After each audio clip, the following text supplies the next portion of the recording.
Hi everyone, welcome to Rapid Fire Current Affairs by UPSC अखाड़ा.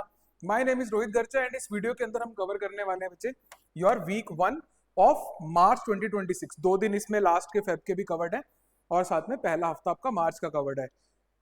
ये particular time frame के अंदर जो current affairs आए हैं बहुत स्ट्रेट फॉरवर्ड करंट अफेयर्स आए हैं. हालांकि इन दिनों जो है हमारी वॉर जो ट्राइपेट्रियट वॉर चल रही है, इजराइल यूएस वर्सेस ईरान की जो वॉर चल रही है वो पीक पे चल रही है, राइट. दोनों एक दूसरे के बहुत सारे टारगेट्स को हिट कर रहे हैं. आपने इसकी न्यूज के अंदर बह नहीं जाना है, बिकॉज जब तक आपका एग्जाम होगा तब तक ये मामला ठंडा हो जाएगा. And there is no point in history जब कोई ना कोई वॉर ना चल रही हो. तो इमोशनल नहीं होना है किसी भी वॉर्स को लेके या किस टाइप की चीज को लेके, खासकर अगर आप एग्जाम पॉइंट ऑफ व्यू से तैयारी कर रहे हो, राइट. वैसे अगर करंट अफेयर्स की बात करें, डे टू डे लाइफ की बात करें, तो ये मुद्दे बहुत ऐसे मेजरली डिस्कशन का मुद्दा रहते हैं, बहुत लोग इस पे चर्चा करते हैं. लेकिन एग्जाम आपका होता है पूरे साल के बाद में, और पूरे साल के करंट अफेयर्स की जिस्ट से क्वेश्चन आते हैं, राइट. तो उसी नजर से हम इसको कवर करेंगे. पहला टॉपिक हमारा, बिकॉज ये करंट अफेयर में चल रहा है, हम उसी को कवर करेंगे, लेकिन हम कवर करेंगे एग्जाम पॉइंट ऑफ व्यू से. किस सेंस में मैं बात कर रहा हूं? This is the missile defence system in the US Israel Iran conflict. ठीक है बच्चे, सबसे पहले देखते हैं कि मिसाइल डिफेंस सिस्टम होता क्या है. वैसे तो सेल्फ एक्सप्लेनेटरी है, फिर भी मैं डेफिनेशन पॉइंट ऑफ व्यू से मैं आपको बता देता हूं ताकि आप कोई भी कीवर्ड जो है वो मिस ना करें. जैसे for example, missile defence system refers to an integrated military architecture design to, किसके लिए? ये देखिए keywords: detect, track, intercept and destroy incoming missile system. ये सारे सिस्टम को हम मिसाइल डिफेंस सिस्टम जो बोल देते हैं. वो किसी भी तरीके का थ्रेट हो जो कि उड़ के आपके पास में आ रहा है, ठीक है, उसको ये न्यूट्रलाइज करने में ये डिफेंस सिस्टम जो है वो काम में आते हैं. कई डिफेंस सिस्टम बैलिस्टिक मिसाइल्स के लिए होते हैं, कई क्रूज एंड बैलिस्टिक के लिए होते हैं, कई यूएवीज के लिए होते हैं, है ना, और कई रॉकेट एंड आर्टिलरी शेल्स के लिए होते हैं, और कई इन सबको कॉमनली भी डील कर लेते हैं. तो हमने वही देखना है कि इन तीनों के पास में इंडिविजुअली मिसाइल डिफेंस सिस्टम कौन कौन सा है. बिकॉज आज के इस वॉर थिएटर के अंदर ना, जो ये थिएटर चल रहा है पूरा, इस वॉर के अंदर डिफेंस मिसाइल डिफेंस सिस्टम हम देख रहे हैं कि पैरामाउंट काम जो है वो कर रहा है. इतनी एडवांस मिसाइल्स हो गई हैं. डिफेंस की जब हम बात करते हैं, डिफेंस अटैक को रोकना, डिफेंस की जब हम बात करते हैं, तो ये सारी चीजें हमारे लिए एक्टिव हो जाती हैं. एक एक करके देखते हैं. सबसे पहले देखते हैं कि यूनाइटेड स्टेट्स के पास में कौन से डिफेंस मिसाइल सिस्टम जो है वो उनके पास अवेलेबल है. क्योंकि प्री में अगर सवाल आएगा वो सीधा ही पूछेंगे कि 4 डिफेंस सिस्टम दे दिया और बोल दिया कि इनमें से कौन सा डिफेंस सिस्टम यूएस के पास है, या how many of the following defence system is of US origin, है ना. तो इस तरीके से तो आपको इजराइल, यूएस और ईरान में तीनों के अलग अलग बताने वाला हूँ. आपने बस एज इट इज याद कर लेने. पहले वाला is third, terminal high altitude area defence. ये पहला आपका डिफेंस सिस्टम है. किसकी बात कर रहे हैं हम, ये ध्यान रखना है आपने. हम बात कर रहे हैं यूएसए के पास, ठीक है. एक तो एक तरीका और भी इसको याद रखिएगा कि मिसाइल जब गिरती है वो ठाड़ करके गिरती है ना. तो उसको रोकने के लिए हमारे पास में ठाड़ सिस्टम है. तो एंटी मिसाइल आपका एयर डिफेंस सिस्टम ये है, ठीक है. और इसके नाम से पता लग रहा है कि हाई ऑल्टीट्यूड जो थ्रेट्स हैं उसको ये कवर करती है. Intercept short and medium range ballistic missile. क्या कीवर्ड है? Ballistic missile. अगला देखिए बच्चे, पैट्रियट. ये भी एक मिसाइल सिस्टम है. क्या है ये? Surface to air missile system, और इसकी फुल फॉर्म है phased array tracking radar to intercept on target. तो ये इसकी फुल फॉर्म है. तो पैट्रियट थर्ड. और तीसरा है आपका SM-3. वैसे तो SM-2 और SM-1 ये भी आपके इन्हीं के सिस्टम्स हैं. What is SM? It is standard missile 3, है ना. ये क्या है इसका, ये ध्यान में आप रखना है कि ये एक नेवल मिसाइल सिस्टम है, नेवल इंटरसेप्टर है ये. अब हम आगे चलते हैं. नेक्स्ट की अगर हम बात करें, दूसरी हमारे पास कंट्री आती है जो इंपॉर्टेंट है इस केस के अंदर, दैट इज इजराइल. इजराइल का आयरन डोम सिस्टम, ये तो न्यूज में बहुत कवर होता है, ये तो आपको पता ही होगा. इसके अलावा और देख लेते हैं जिसके ऊपर सवाल बन सकता है, आ सकता है. एक एरो सीरीज है, ये भी आपकी इजराइल की है. जो एरो 3 है, which is the latest one, Arrow 3 है. This is the exo atmospheric interceptor. Atmosphere के बाहर ही इंटरसेप्ट कर लेता है. नेक्स्ट इज अपर एटमोस्फेरिक, जो एरो 2 है आपका. इसके अलावा आयरन डोम से रिलेटेड एक और टर्म है, मतलब वैसे तो रिलेटेड नहीं है आपस में ये, राइट, क्योंकि दोनों का मेथड अलग है, पर नाम क्योंकि सेम सा है इसलिए आप कंफ्यूज हो सकते हो. ध्यान रखना कि आयरन आयरन वाली दोनों चीजें इजराइल के पास है. Next is Iron Beam. इसके अंदर कोई प्रोजेक्टाइल नहीं जाता है, but a directed high energy laser defence system है. ये लेजर से आप न्यूट्रलाइज करते हो यूएवीज को, ड्रोन्स को, ठीक है, और जो भी आपका थ्रेट है उसको. देन एक और इंपॉर्टेंट है इनके पास में system, that is called David's sling, या फिर इसको मैजिक वॉन्ड भी कहा जाता है. ठीक है, तो दोनों में से किसी के ऊपर भी सवाल आ सकता है या फिर इंडिपेंडेंटली इसके ऊपर ही आ सकता है ना, कि मैजिक वॉन्ड जो है रिसेंटली हर्ड इन न्यूज, ये क्या है मैजिक वॉन्ड? वो एक एयर डिफेंस सिस्टम है जिसको हम डेविड स्लिंग भी बोलते हैं, जो कि एक medium range air defence system है। अब हम बात करते हैं ईरान की, जो कि आजकल एक बहुत रोग जो अपना फंडामेंटल्स है उसको अपना रही है और वो अपने नेबरिंग नेशंस को भी अटैक कर रही है। हालांकि एक स्टेटमेंट आई थी रिसेंटली कि हम अपने नेबर्स को अटैक नहीं करेंगे, और माफी मांगी ईरान ने इस चीज के लिए, राइट। बट हमारे लिए वो इंपॉर्टेंट नहीं है, क्योंकि ये तो डे टू डे चीजें ये चेंज हो जाती है। अल्टीमेटली हमारे को ओवरऑल बिग पिक्चर से सवाल आएगा, हमने उसी के अराउंड से तैयारी करनी है। Last one is Iran. Iran के पास में क्या है?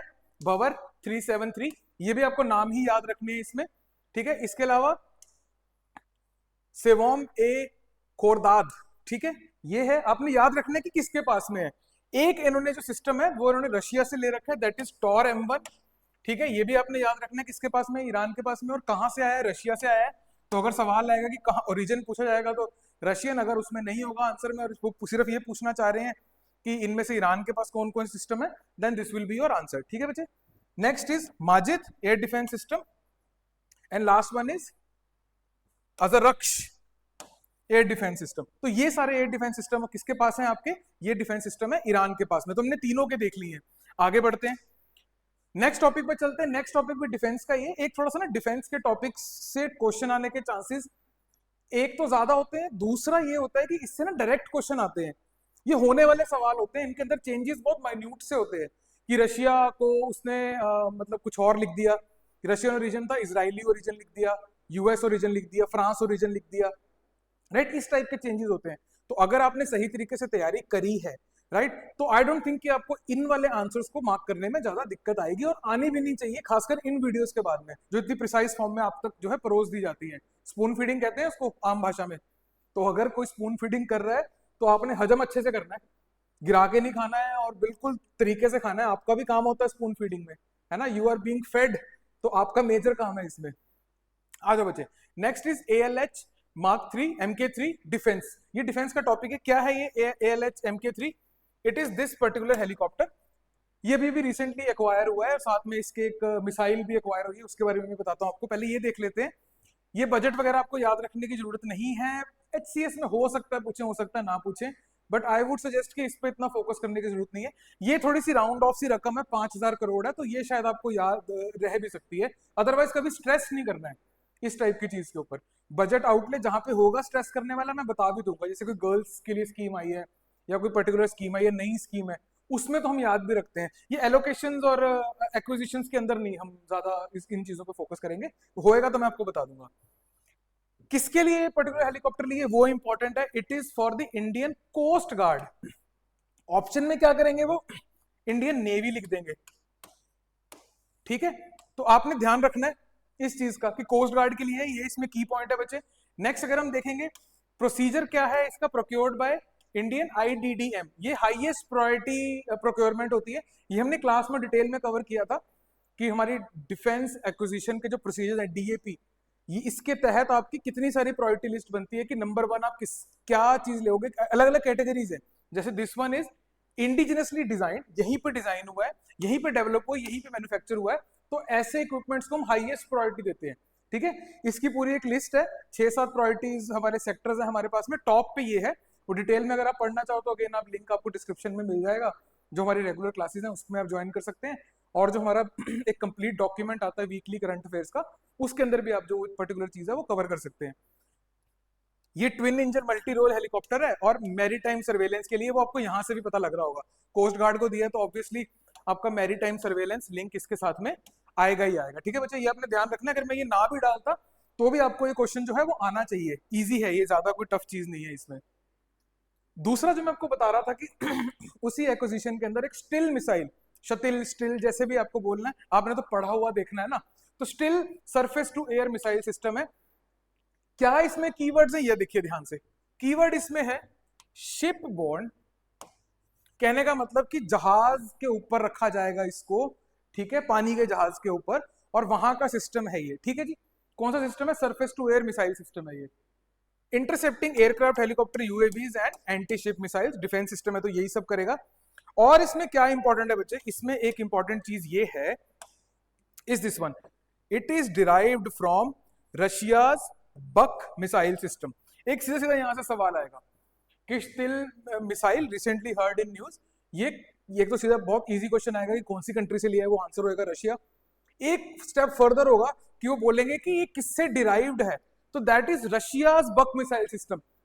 और क्वेश्चन कैसे घुमाया जा सकता है, वो यहां पे लिख देंगे Israel's Buk missile system, US is Buk missile system, France का बक मिसाइल सिस्टम या रशिया का बक मिसाइल सिस्टम, अगर टफ करना हुआ तो। ठीक है, वो ऐसे भी कर सकते हैं। तो आपको दोनों चीजें एक साथ में याद रखनी है, रशियाज बक मिसाइल सिस्टम। ठीक है जी, ये इसमें कीवर्ड है, ये इसमें कैच है इस पूरे टॉपिक के अंदर। और बाकी अगर आप देखोगे वो सिंपल ही है, वो हमने पहले ही देख लिया कि अगर शिप बॉर्न है तो ऑब्वियसली ये नेवी वॉरशिप्स के अंदर यूज में आएगा, इंडियन ओशन रीजन के अंदर काम में आएगा, वो सारी चीजें आपको पता ही है, सिंपल है। And it uses vertical launch system, right. ये इसके अंदर एक कीवर्ड है, मेनली आपका यही है कि रशियाज बक मिसाइल सिस्टम और शिप बॉर्न है। ठीक है, वो दोनों ही हमने देखे हैं, ये दोनों ही मैरीटाइम सिक्योरिटी से रिलेटेड है, ये टॉपिक और पिछला जो हेलीकॉप्टर वाला टॉपिक था उसकी बात कर रहा हूं। आगे चलते हैं, ये वाला टॉपिक अगेन अपने आप में बहुत इंटरेस्टिंग है। कैसे इंटरेस्टिंग है, जब हम वाइल्ड लाइफ कंजर्वेशन की या नेचर कंजर्वेशन की बात करते हैं, नेचर के अंदर जो एलिमेंट्स हैं they are in a state of flux, यानी कि they are in a state of flow. हम हवा को नहीं बता सकते कि यार यहाँ पे बाउंड्री आ गई जी, ये इंडिया की है, ये पाकिस्तान की है, इसके उधर मत बहो। ये हम पानी को नहीं रोक सकते कि ये इंडिया की बाउंड्री, इसको थोड़ी पता है। वैसे ही बच्चे आपका जो वाइल्ड लाइफ है उसके जो हैबिटेट्स हैं, they do not know borders like you and us know. ठीक है, आपको और मेरे को जिस तरीके से बॉर्डर्स पता है, वाइल्ड लाइफ को नहीं पता। तो अगर आपने नेचर को कंजर्व करना है, वाइल्ड लाइफ को कंजर्व करना है, you need cooperation between both the parties and in this case both the Nations जिसके बॉर्डर पे ये पर्टिकुलर ये प्रोटेक्टेड एरियाज जो है वो लाई करते हैं। अब इस टॉपिक के अंदर चलते हैं। इसी आइडिया को फर्दर करने के लिए हमारे पास में क्या आता है कि इंडिया नेपाल ने एक एमओयू साइन किया है फॉर ट्रांस बाउंड्री, यानी कि बाउंड्री के पार ट्रांस बाउंड्री कंजर्वेशन। अब देखते हैं कि क्या चीज है ये। Both countries will strengthen conservation in shared wild life habitats, वही टॉपिक की हाईलाइट है। अब है क्या, इसको ध्यान से देखिए। ये आपका नेपाल का मैप है ना, बहुत ध्यान से देखिएगा इसको।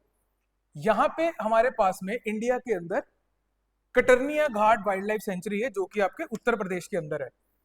थोड़ा ही दूर नेपाल का बॉर्डर आ जाता है और वहां पे आपके पास में आता है Bardiya national park.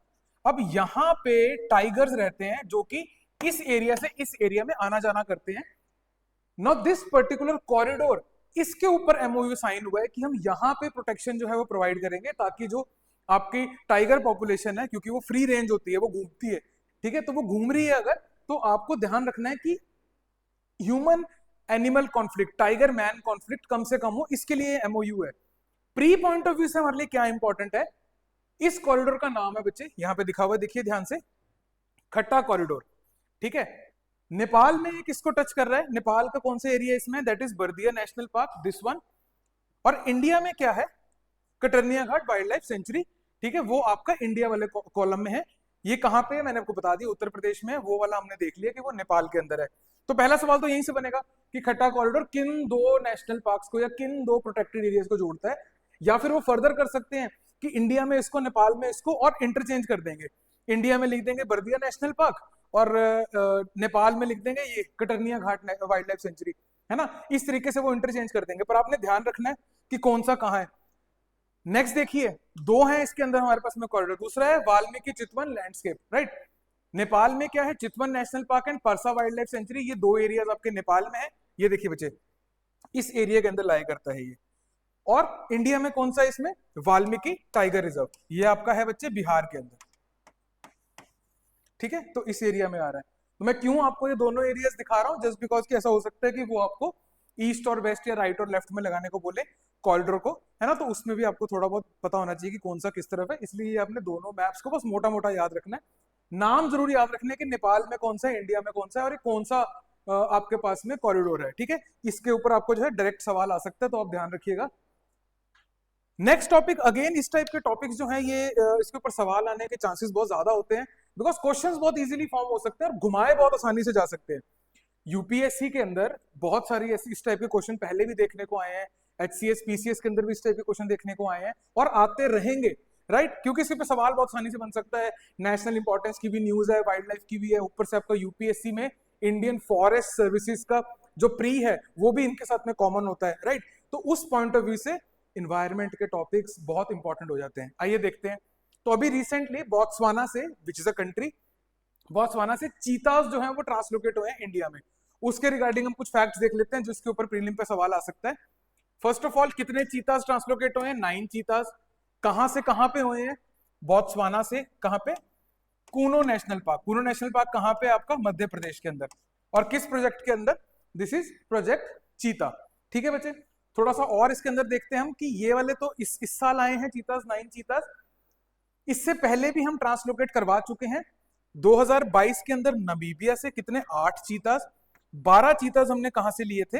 South Africa से 2023 के अंदर, राइट। तो these are the earlier ट्रांसलोकेशंस।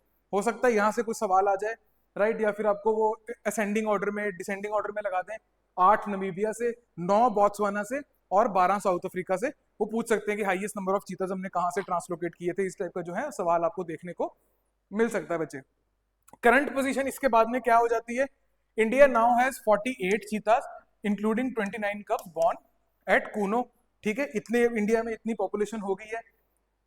Botswana की सिग्निफिकेंस क्या है बच्चे? की बोत्सवाना ओवरऑल 24% ऑफ ग्लोबल चीतास को जो है होस्ट करता है वहां पे। कहने का मतलब वर्ल्ड के ऑलमोस्ट 1/4 चीतास आपको बोत्सवाना में देखने को मिलते हैं। यूपीएससी से कैसे घुमाएगा? क्योंकि बोत्सवाना आपने सुना होगा, जैसे अभी मैं पढ़ा रहा हूं, इधर उधर और भी पढ़ लोगे आप। बोत्सवाना आपने सुना होगा। उसके बाद में वो यहाँ पे क्या करेंगे? वो 24% को बोल देंगे more than half of the population of चीतास live in Botswana. तो दिमाग घूमता है कि यार हाँ हो सकता है, तभी तो वहां से मंगवाए हैं अगर वर्ल्ड की आधी पॉपुलेशन उधर है। ध्यान रखना 1/4 है approximately 24% of the global चीतास। India में कौन इसको लेके आ रहा है? इंप्लीमेंटिंग एजेंसी कौन सी है? That is NTCA, national tiger conservation authority. ठीक है, ये आपने ध्यान में रखना है। इसके ऊपर भी 1-2 सवाल आ चुके हैं पहले, अब इसके ऊपर नहीं आएगा, थोड़ा सा मिक्स करके सवाल आएगा। हेंस आपको ये वाली चीज जो है वो याद रखनी है। नेक्स्ट टॉपिक इज बच्चे, एक रिपोर्ट आई है world obesity Atlas.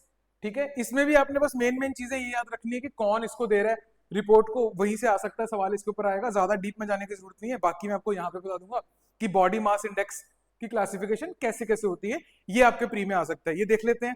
World obesity Atlas, ये किसने रिलीज करी है? World obesity federation. कब रिलीज करी थी? World obesity day. ये आपने याद नहीं रखना है, लेकिन बाय चांस आपको पूछ लिया जाए तो 4 मार्च आपने याद रखना है। ठीक है, इतना ही है इसके अंदर फिलहाल के लिए। और इंडिया के अंदर ओबेसिटी की प्रॉब्लम ज्यादा है, इसके स्टैट्स आपको याद रखने की जरूरत नहीं है। उस पर आई डोंट थिंक कि सवाल बनेगा।